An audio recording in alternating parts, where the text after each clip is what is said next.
Salam kamir kekaguman ilahi mengarah pada iman dan rahmat. Saudara-saudari yang terkasih, kita mengenang dalam Natal seorang bayi yang dilahirkan di palungan, yang kemudian dibaringkan di sini. Dan kita mengenal itu sebagai bayi Yesus yang kita rayakan setiap tahun dalam perayaan Natal. Maka Yesus dibaringkan di palungan dengan bahan kayu dibuat oleh seniman lokal yang saya bawa ini. Saudara-saudari yang terkasih, hari ini gereja merayakan pesta para kanak-kanak yang menjadi martir karena mereka semua korban oleh Herodes yang curiga akan ada raja yang menyaingi dia, yaitu Yesus, raja besar. Herodes diberitahu oleh 3 raja atau orang Majus dari timur. Mereka yang ingin menghadap Yesus, bayi yang menjadi penguasa dunia, dan mereka akan memberikan persembahan kepada Yesus. Maka Herodes berpesan kepada 3 raja itu supaya mereka semuanya kembali ke kerajaan Herodes kalau nanti menemukan bayi Yesus. Dan rupanya 3 raja itu diberitahu dalam mimpi bahwa Herodes itu culas akan membunuh Yesus, membahayakan. Maka mereka diberitahu supaya pulang lewat jalur lain. Herodes, siapa yang dimaksud Herodes di sini? Karena banyak nama Herodes pada waktu itu. Herodes yang dimaksud adalah Herodes Agung. Herodes itu hidupnya penuh dengan kebencian. Dia selalu ingin membalas dendam. Dia sangat kejam dan selalu memegang kekuasaannya dengan kejam. Siapapun yang dicurigai pasti dihabisi, dibunuh. Bahkan anaknya sendiri dan istrinya, istri yang pertama itu dibunuh. Istri yang kedua itu juga kemudian diceraikan, dipisahkan, dibuang. Padahal dia perkawinannya sampai 8 kali. Itu perkawinan politis. Hanya mengambil perempuan-perempuan yang punya posisi dan menguatkan posisinya sebagai Raja Herodes. Karena dia selalu dibayang-bayangi oleh penjajah Roma, harus menjaga hubungan baik dengan penjajah Roma, tapi harus menjaga juga hubungan baik dengan rakyatnya orang Yahudi. Maka saudara-saudari yang terkasih, dia menekan rakyatnya, mencoba membangun relasi dengan penjajah Roma, dan dia juga ingin mengungkapkan kebesarannya dengan membangun kembali tradisi-tradisi Yunani. Bahkan dia dikenal sebagai penyokong yang melanjutkan olahraga Olimpiade. Karena apa, saudara-saudari?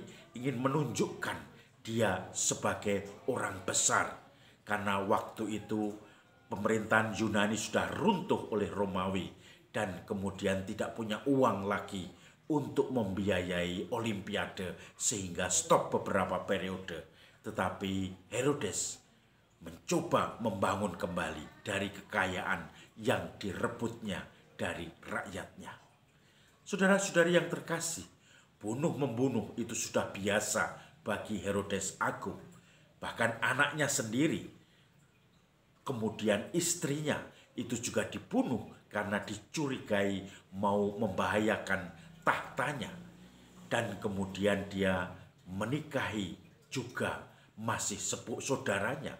Dan saudara-saudari yang terkasih, dia juga mencoba membangun relasi dengan Cleopatra yang merupakan istri dari Mark Antonius pada waktu itu penguasa Roma. Maka akhirnya dia pun mencoba dengan kejam untuk menunjukkan kesetiaannya kepada Romawi. Saudara-saudari yang terkasih, segala cara dipakai untuk menyingkirkan siapapun yang menghadangnya, yang mencoba untuk mengganggunya. Maka Herodes Agung ini dikenal kejam, dikenal tidak berperi kemanusiaan. Walaupun tidak tercatat bahwa dia membunuh bayi-bayi di Bethlehem. Karena Bethlehem itu kota hanya kecil, hanya kota sekitar 1.000 sampai 2.000 penduduknya. Maka kalaupun ada pembantaian bayi umur 2 tahun ke bawah pada waktu itu, mungkin yang dibunuh hanya sekitar 20 bayi. Sebetulnya bukan hanya, tetapi 20 bayi. Ini menjadi pembunuhan yang tidak terlalu besar ditulis dalam sejarah umum pemerintahan Romawi. Tetapi tentu saja ditulis oleh Matius dalam Injilnya. Maka saudara-saudari yang terkasih, banyak orang mencoba dengan kejam, menindas dengan segala cara untuk menuruti iri hatinya, kemarahannya. Bahkan disebutkan hampir setiap hari Herodes dipenuhi dengan pembunuhan karena selalu dendam, selalu curiga di dalam hidupnya. Maka saudara-saudari yang terkasih, dalam pesta kanak-kanak yang menjadi martir ini, apakah kita bisa juga merefleksikan diri kita sendiri? Sejauh mana rasa dendam, rasa amarah kita mengorbankan orang lain? Apakah itu semua sudah kita hilangkan karena belas kasih kita, sehingga sikap pengampun, pemaaf ada dalam hati kita?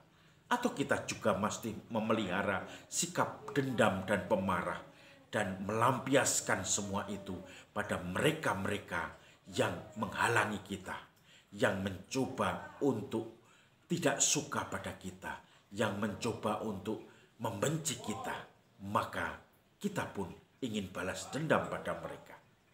Semoga kita tidak seperti Herodes, tetapi penuh belas kasih, memberikan pengampunan kepada orang-orang di sekitar kita.